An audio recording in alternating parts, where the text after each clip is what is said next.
Hi everyone, welcome to the FishWish channel. My name's Charlie Halliday, and in this video we're going to be looking at reels. It's part of a series of videos that I'm doing as tutorials for people interested in lure fishing. So if you're wondering what fishing reel for lure fishing, look no further. If you add a like, comment or a sub, that helps FishWish carry on doing what we're doing, which includes going into schools and getting engaged in community projects to get more people into fishing. One of the core problems with researching this topic online is that there's a massive, and I mean massive, array of different environments that people will lure fish in, and in order to ascertain what the best reel or setup is for your situation, there needs to be some qualifying questions which are rarely asked. But before we look at the different environmental scenarios and niches in lure fishing, it's worth just looking at the reels themselves. In summary, you've got a spinning reel. The spool at the front is fixed, and in fact in the UK we call these fixed spool reels. And on spinning reels you can change the handle from left side or right side. You also have multiplier reels. There's about 3 or 4 different types. This is an old school multiplier reel I bought for sea fishing and moved over to my pike fishing collection a few years, maybe a decade back.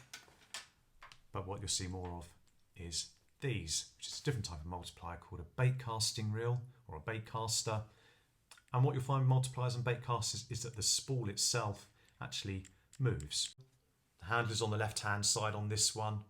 If you're left-handed, you might want the reel on the other side. It's not interchangeable. These have really taken off in recent years, and there's lots more marketing to encourage you to go out and go down this route as opposed to this route. What an expert tells you is going to be based on the niche that they've decided to go into to propel themselves to the dizzy heights of success in the media world. I nearly always recommend a fixed spool reel because the line management is so much easier and you get a lot less tangles. Another big advantage of the fixed spool reel is you can buy multiple spools for that reel and put different lines on and just change the spools out. With a bait casting reel, you need to buy new reels and have a separate reel for each line that you've got. These are more technical, so they cost more money. There's more engineering involved in this. You're looking at around a minimum of £100 for a good bait casting reel, whereas a good fixed spool reel is about £50. The big word when it comes to these reels is backlash. The reason why you have to manage the line on a bait casting reel is because if that spool spins faster than the lure is travelling at, you get an overrun which causes backlash and you get tangles, birdies on your spool, which can be an absolute pig to try and untangle. The advantages though, and these mustn't be overlooked, if you're a beginner and you've already got your mind set on a particular fishing scenario with a particular species in mind in a particular environment, you might really want to hone in on that, and that's when a bait caster gives you an advantage. For example, it might be that you want to fish a big shipping canal, lots of snags. You need very strong braid, but you want to fish light lures. Because of the way that the spool spins, you can cast out lighter lures on heavy braid further than compared to a fixed spool reel. Also, when that lure lands, if you've thumbed the spool so you don't get that overrun, you can make that lure drop through the water column a lot more naturally because you're still paying out line. Whereas on a fixed spool reel, you close that bail arm up or let it fall out through the sky on a slack line, you get a vertical drop that just sinks at whatever speed that lure wants to sink at. Last but not least, these generally have a faster retrieve speed. So if you're wanting to work lures really quickly, for example, if you're doing surface fishing, these might be more suitable. They're also able to be tuned, and by that, I don't want to overcomplicate it, I mean by the amount of tension you put on the spool, and they can also be tuned with magnets on the side that slow down that spool if it goes too fast. Let's assume that you've gone down the fixed spool reel option. It's a good idea because a medium-sized fixed spool reel is going to be the most universal. By medium size, I mean something around that size. I'm not going to get bogged down with numbers relating to spool size because there's no industry standards. You'll hear people talk about 2,000, 3,000, 4,000 spool sizes, but the problem is because there's no industry standards, it's really subjective. To put that into context, I've got a 10,000 spool here by Shimano. I've got a 6,500 spool reel by Penn, and you can quite clearly see the 6,500 is bigger. So you can have two people arguing online about what size spool reel someone should buy, one saying a 2,000, one saying a 4,000, and they could be talking about the same size reel. Line capacity, the bigger the spool, the quicker the retrieve, and if you want to get your lure in quickly or get a fish in quickly, a big spool is advantageous.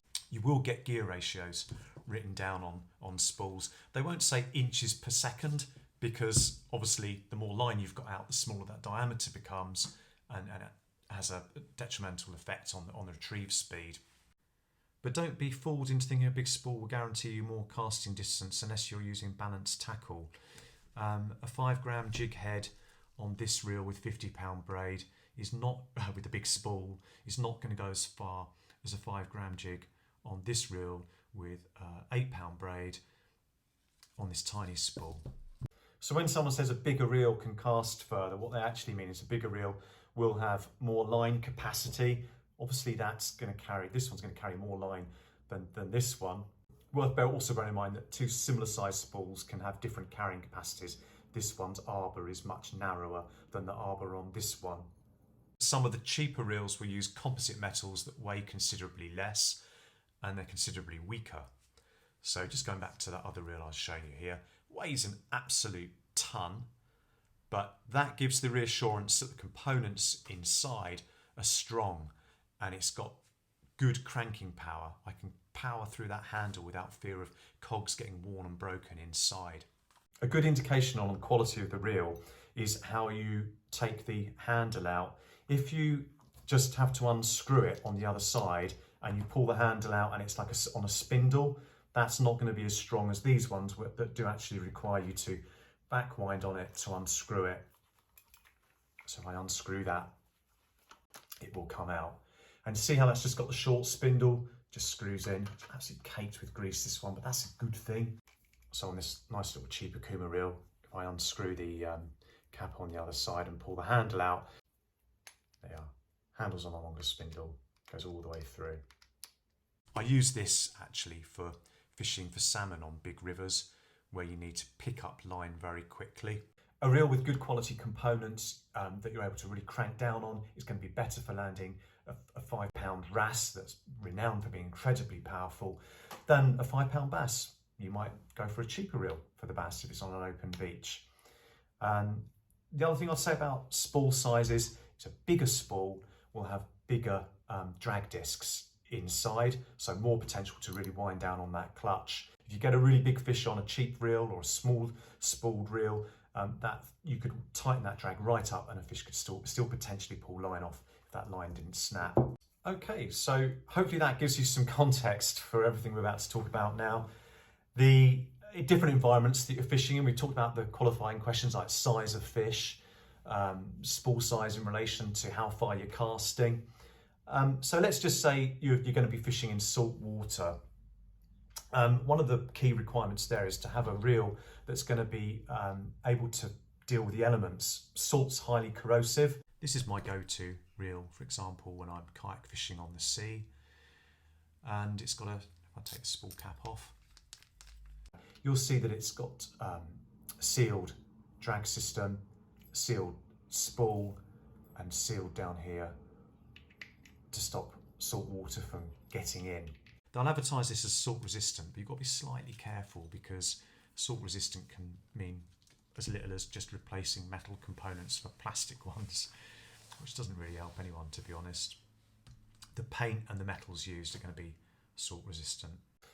If you're on a budget and you're an occasional angler, I wouldn't bother with the sealed reel. Just give it a rinse under warm water when you've used it, and be careful about how you treat it when you're out on the beach. Don't dump it down on sand when there's sea spray coming in, because that's going to shorten its life. If you're just fishing for small bass, estuary bass, you don't need a really heavy reel with loads of cranking power. Go for something quite lightweight.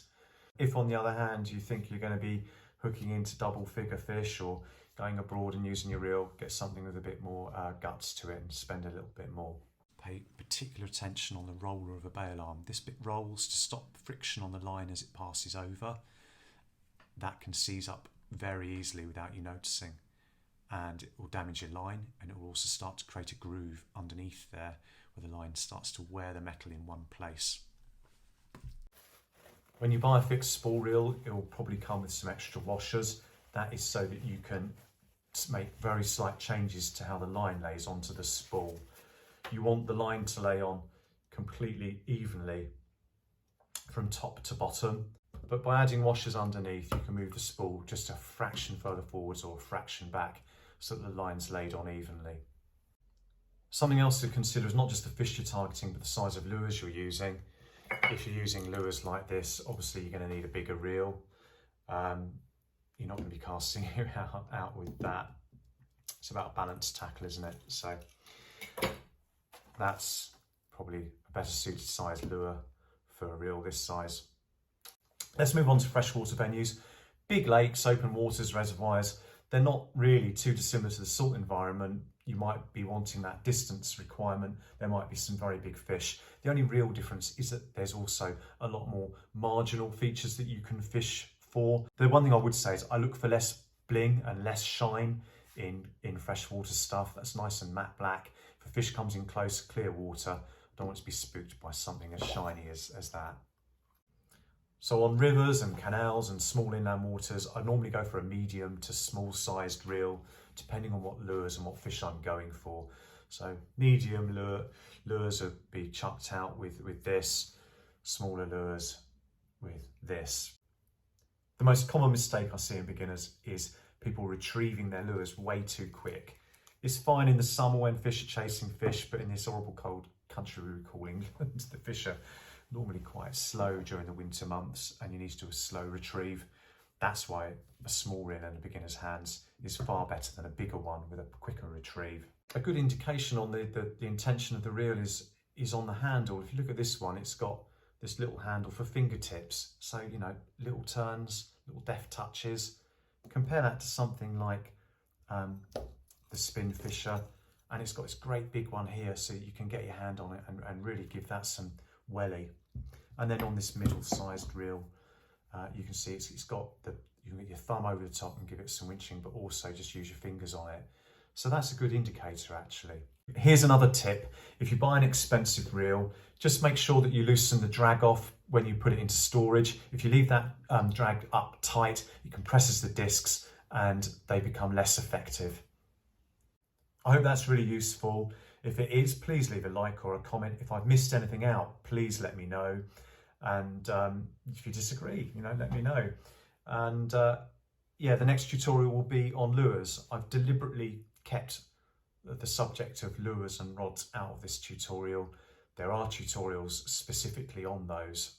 And I think I will do one where we bring it all together and talk about balanced tackle. But for now, thanks for watching and I'll see you next time.